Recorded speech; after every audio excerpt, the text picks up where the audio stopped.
퇴직 후에 재취업 등을 통해서 벌어들인 소득이 일정액을 초과해서 노령연금이 삭감된 수급자는 올해 6월 현재 12만 1명으로 올해 상반기에만 벌써 12만 명을 넘어선 것으로 나타났습니다.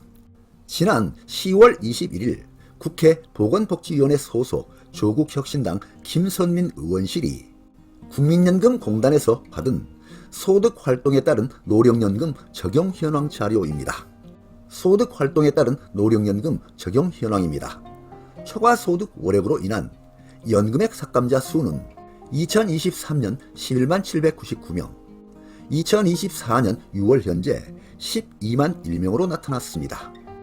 소득활동에 따른 노령연금 적용 삭감액 현황입니다. 초과소득 월액으로 인한 연금 삭감액은 2023년 2167억 원, 2024년 6월 현재 1347억 원으로 나타났습니다. 이와 같이 퇴직 후에 다시 일을 하여 일정 기준 이상의 소득이 생기면 그 소득에 비례하여 노령연금을 삭감하는 이유는 재직자 노령연금 감액제도를 적용하고 있기 때문입니다. 재직자 노령연금 감액제도는 한 사람에게 과잉소득이 가는 걸 막고 재정 안정을 도모한다는 취지로 1988년 국민연금 제도 시행 때부터 도입된 제도입니다. 다음은 재직자 노령연금 감액 제도입니다. 은퇴 후에 이 정도의 돈을 벌면 국민연금 수급 개시일로부터 최대 5년의 기간 동안 수령액의 최대 50%까지 삭감될 수도 있습니다. 이러한 제도를 일명 재직자 노령연금 감액 제도라고 합니다.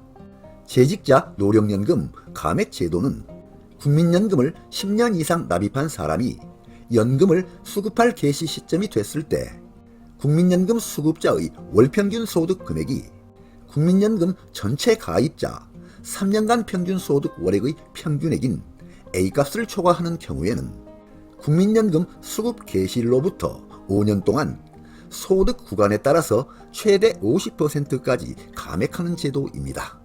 다만 삭감 기간은 연금 수령 연령 상향 조정으로 노령연금 수급자마다 각각 출생 연도별로 다르게 적용됩니다. 이러한 전체 가입자 3년간 평균 소득 월액 A값은 2024년 기준으로는 월 298만 9,237원입니다. 국민연금 수급자의 월 소득 금액이 이러한 A값인 약 298만 원을 초과하게 되면 그 초과하는 금액에 대해서는 감액이 시작됩니다. 월평균 소득은 근로소득은 총급여에서 기본공제 후의 금액으로, 사업소득은 총소득에서 필요경비를 공제한 후의 금액으로 산정합니다. 그런데요, 감액제도에서 적용하는 월평균 소득은 근로소득 플러스 부동산 임대소득을 포함한 사업소득만 가지고 산출하고 퇴직금이나 양도소득, 이자 배당 등 금융소득, 연금소득은 빼고 산출합니다. 그렇다면 국민연금 수령액 삭감의 기준이 되는 이러한 초과소득 월액은 어떻게 산정될까요? 초과소득 월액이란 소득 월액에서 A값을 빼면 초과소득 월액이 나옵니다. 이와 같이 근로소득 플러스 사업소득의 합계액에서 A값인 국민연금 전체 가입자 3년간 평균 소득 월액을 빼면 초과소득 월액이 되는 것입니다. 예시를 들면 소득 월액이 400만원일 때 A값인 298만원을 빼게 되면 초과소득 월액이 102만원이 나옵니다. 이 금액이 감액 기준 금액이 되는 것입니다. 이와 같이 계산되어 나온 소득 월액이 A값인 약 298만원을 초과하게 되면 그 감액 기준 금액인 초과소득 월액에 대하여 일정 비율을 적용하여 삭감을 시작하게 됩니다. 따라서 국민연금 전체 가입자의 3년간 평균 소득 월액의 A값인 약 298만원은 삭감을 시작하느냐 삭감을 안 하느냐 이렇게 삭감 여부를 판단하는 중요한 기준점이 되는 것입니다.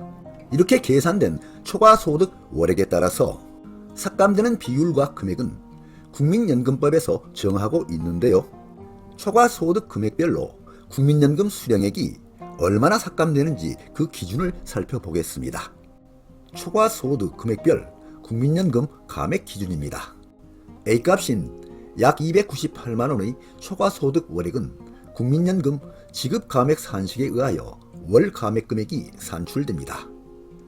초과소득 월액이 100만원 미만일 때 월 감액금액은 0원에서 5만원 미만, 초과소득 월액이 100만원 이상 200만원 미만일 때 월 감액금액은 5만원에서 15만원 미만, 초과소득 월액이 200만원 이상 300만원 미만일 때 월 감액금액은 15만원에서 30만원 미만, 초과소득 월액이 300만원 이상 400만원 미만일 때 월 감액금액은 30만원에서 50만원 미만, 초과소득 월액이 400만원 이상일 때 월 감액금액은 50만원 이상이 나오게 됩니다.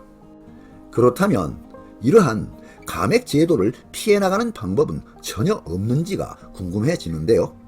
물론 A값인 약 298만원을 초과하는 소득이 있는 분들이 국민연금 수급액 삭감을 피할 수 있는 방법이 있기는 합니다. 그것은 바로 연기연금 제도라고 합니다. 연금 외의 소득이 충분하여 국민연금 없이도 생활하는데 불편이 없는 분들의 경우에는 이러한 연기연금 제도를 활용해 볼 수도 있습니다. 다음은 국민연금의 연기연금 제도입니다. 국민연금 연기연금 제도는 국민연금 수급 시점을 늦추는 대신 매년 7.2% 매월 0.6%씩 가산하여 받을 수 있는 급여액을 높이는 제도입니다. 최대 5년까지 연기가 가능하고 수령액의 50% 내지 100%까지 연기가 가능합니다. 다음은 연기연금 제도 활용 사례입니다. 연금액이 100만원이고 5년 연기 신청하는 경우입니다. 연기를 하지 않는 경우에는 61세부터 65세까지 100만원을 수령하고 5년 뒤인 66세 이상에서도 동일하게 100만원을 수령합니다. 그런데요, 100% 연기를 했을 때는 61세부터 65세까지 5년 동안은 연금을 받지 아니하고 66세 이상부터는 금액이 인상된 136만원씩 받을 수 있게 됩니다. 이렇게 연기연금으로 수령 시기를 늦춘다면 연금을 받기 전까지는 감액제도가 적용되지 않습니다.